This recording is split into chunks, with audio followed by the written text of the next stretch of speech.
उनकी पत्नी जो है गिड़गिड़ाती रही और डॉक्टर के बाउंसरों ने, डॉक्टर के गुर्गों ने जिस प्रकार उस सिपाही को मारा। पुलिस का रोल भी बड़ा स्क्रीनिंग में आना चाहिए। बहुत खराब रोल है कि किस तरीके से पुलिस अपना रोल प्ले करती है। डॉक्टरों का क्या हो रहा है, वो जो जांच के लिए भेज रहे हैं, पैर में चोट लगा है, सर का जांच करने के लिए भेजते हैं। अगर नहीं जांच कर रहे हैं तो ये गलत बात है सर। उसको न्याय मिलना चाहिए। हमारी तो यही है कि दोनों तरफ से मुकदमा दर्ज होना चाहिए। जो आपने इस पर उत्तर प्रदेश सरकार को इस पर जो है अपनी रिपोर्ट लगानी चाहिए। इन लोगों के विरुद्ध जो इतनी संपत्ति आई कहाँ, उसकी भी जांच होनी चाहिए। खिलाफ मुकदमा दर्ज होना चाहिए, कारण कि पहले डॉक्टर साहब अग्रेसर होकर उसको मारे हैं। तक टुडे पे बहुत बहुत स्वागत है आपका। मैं हूं इरफान सिद्दीकी और आज हम मौजूद हैं गोरखपुर के न्याय के मंदिर में, यानी कि कचहरी में मौजूद हैं। दोस्तों, कल एक वीडियो मैंने आपको दिखलाई होगी, आपने हमारे दस्तक टुडे चैनल पर देखा होगा।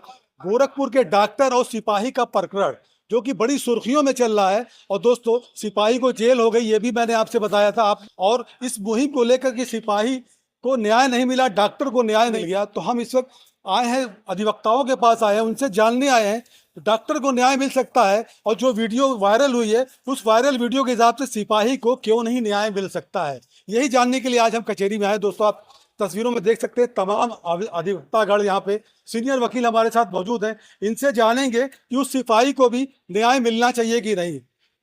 वकील साहब, एकदम पूरा प्रकरण तो आपको पता ही होगा, किस तरह से डॉक्टर के ऊपर हमला हुआ। हाँ। उसके बाद सिपाही को जेल भेजा जाता है।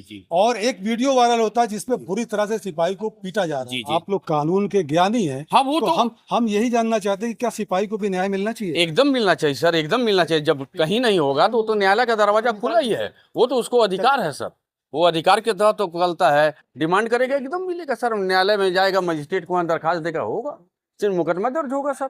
और क्या क्या उसको कार्रवाई करनी होगी ताकि उसको न्याय मिले? सबसे पहले तो एसएसपी साहब को जाना ही पड़ेगा सर। एसएसपी साहब अगर नहीं, जेल के अंदर एसएसपी के पास नहीं, उसकी पत्नी जाएगी भाई, उसकी पत्नी जाएगी। उसकी पत्नी वो वहाँ ये चश्मदीशी गवाह है, चश्मदीश गवाह है सर।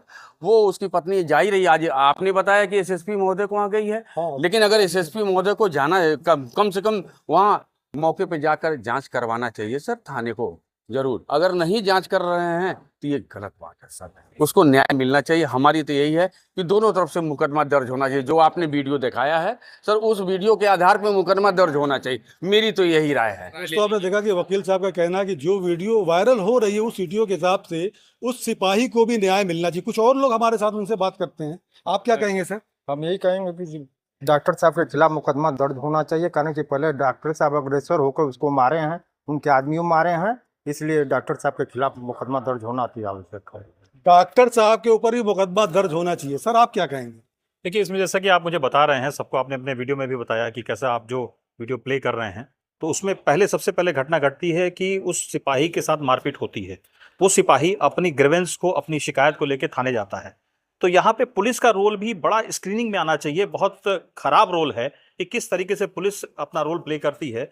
उसको प्रिवेंटिव मेंटेनेंस का उसकी एक जिम्मेदारी होती है। उन्होंने सही समय पर कदम नहीं उठाया तो वो उस परेशानी में, मेंटल एगोनी में और एक डिप्रेसिव माइंडसेट में उसने जो भी वार किया वो किया। सर, वो हत्या भी कर सकता था। हाँ, बिल्कुल बिल्कुल बिल्कुल। तो वही मैं कह रहा हूं कि उस वक्त अगर पुलिस वहां पे एक्टिव हो गई होती तो शायद ये घटना नहीं हो पाती। अब यहाँ पे एक तार इस बात से भी जुड़ते हैं कि डॉक्टरों का रोल क्या है।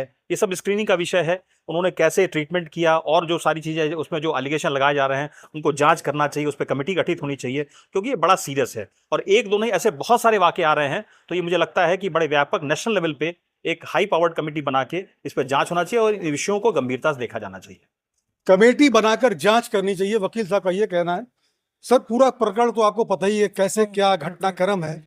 आजकल आप देख रहे हैं किस तरह से क्लिनिक में, हॉस्पिटल में मरीजों के साथ, तीमारदारों के साथ किस तरह से व्यवहार होता है। इस पर क्या कहेंगे? इस पर जो जांच हो, वहाँ पे जो लोग बाउंसर रखे हैं, दलाल रखे हैं, पहले तो इसकी जांच हो कि डॉक्टरों का क्या हो रहा है। वो जो जांच के लिए भेज रहे हैं, पैर में चोट लगा है, सर का जांच करने के लिए भेजते हैं लोग। ये फ्रॉड बंद होना चाहिए।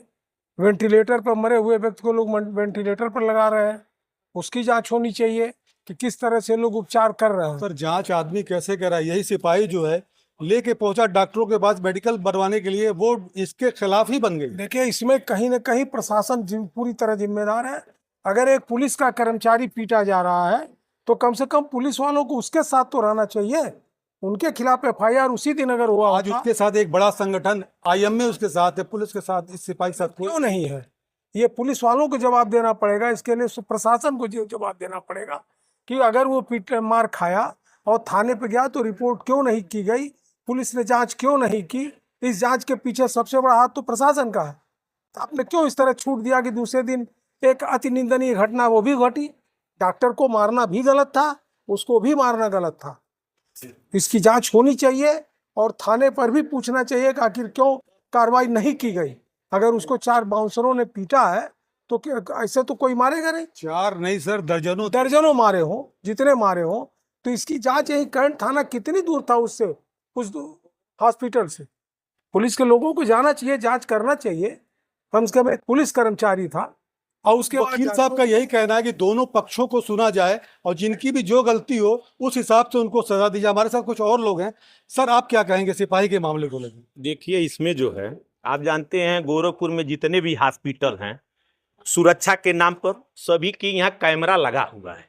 सिपाही के साथ या उनके पत्नी के साथ, उनके बच्चे के साथ जो भी घटना घटी, पहले गोरखपुर की पुलिस, थाना कैंट की पुलिस, माननीय जो गोरखपुर के वर्तमान एसएसपी हैं, एसपी सिटी हैं, पहले उस कैमरे से जांच करवानी चाहिए थी कि आखिर गलती किसकी है, कौन किसको पहले मारा। जो है किसी भी, मान लीजिए सभी लोग यहाँ मनुष्य हैं, आप भी पत्रकार बंधु हैं, आपका भी परिवार है, आपके बच्चे के सामने, आपके पत्नी के सामने अगर आपको मारा जाए, आपका बेइज्जत किया जाए, तो आपकी भी एक सीमा है सहने की।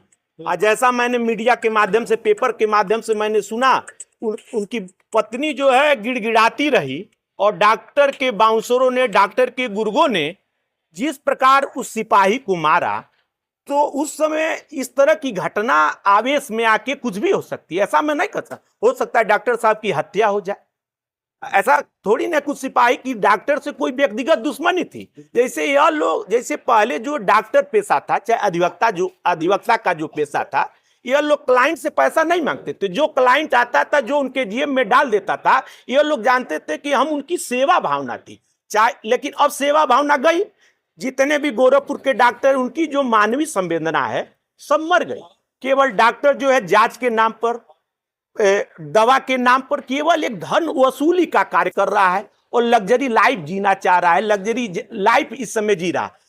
10-5 साल उसको प्रैक्टिस किए, नहीं हो रहा है। आप देख रहे हैं कि 400 करोड़ का हॉस्पिटल बनवा दे रहा है, उनका हर चीज उसमें सब पूरा शिफ्ट हो जा रहा है, उनके यहाँ 100 कर्मचारी काम कर रहे। इस पर उत्तर प्रदेश सरकार को, इस पर जो है अपनी रिपोर्ट लगानी चाहिए। इन लोगों के विरुद्ध जो इतनी संपत्ति आई कहाँ, उसकी भी जांच होनी चाहिए जो है। लेकिन सरकार का भी रवैया अगर देखा जाए, कारण क्या, इनका पास एक समूह है, एक संगठन है। जैसे कोई बोलेगा तुरंत वो संगठन काम करना बंद कर देगा। और बताइए, जब डॉक्टर जो है काम करना बंद कर देगा, दवा हॉस्पिटल कोई जाएगा, उसका इलाज नहीं करेगा, तो पूरे प्रदेश की बात है ना, तुरंत वहां भगदड़ मच जाए, कई लोग मृत्यु के ग्रास बन जाएंगे, मृत्यु हो जाएगी जो। इसलिए सरकार भी इनके खिलाफ कठोर कार्रवाई नहीं कर सकती है। कहीं न कहीं वो भी लाचार है। इसलिए कहीं न कहीं दोषी रहते हुए भी सिपाही के परिवार के साथ, सिपाही के साथ उसके पत्नी की बात को नहीं सुना गया, डॉक्टर की बात सुना गया।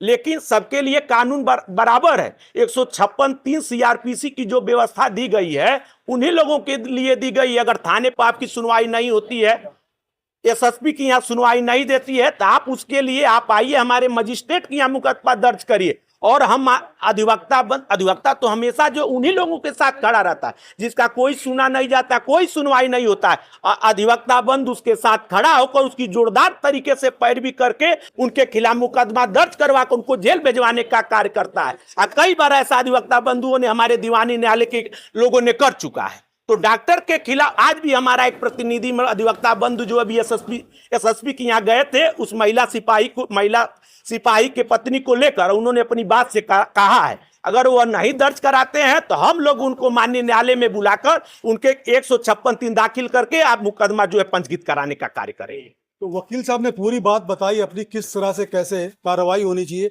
और इन्होंने सिपाही के, जो पीड़ित सिपाही, उनके परिवार को भी एक संदेश दिया है कि अगर उनको न्याय कहीं से नहीं मिल रहा है तो वो कचहरी के अंदर आए, तमाम वकील उनकी मदद करके उस डॉक्टर को भी जेल भिजवाने का काम करेंगे। इरफान सिद्दीकी, गोरखपुर।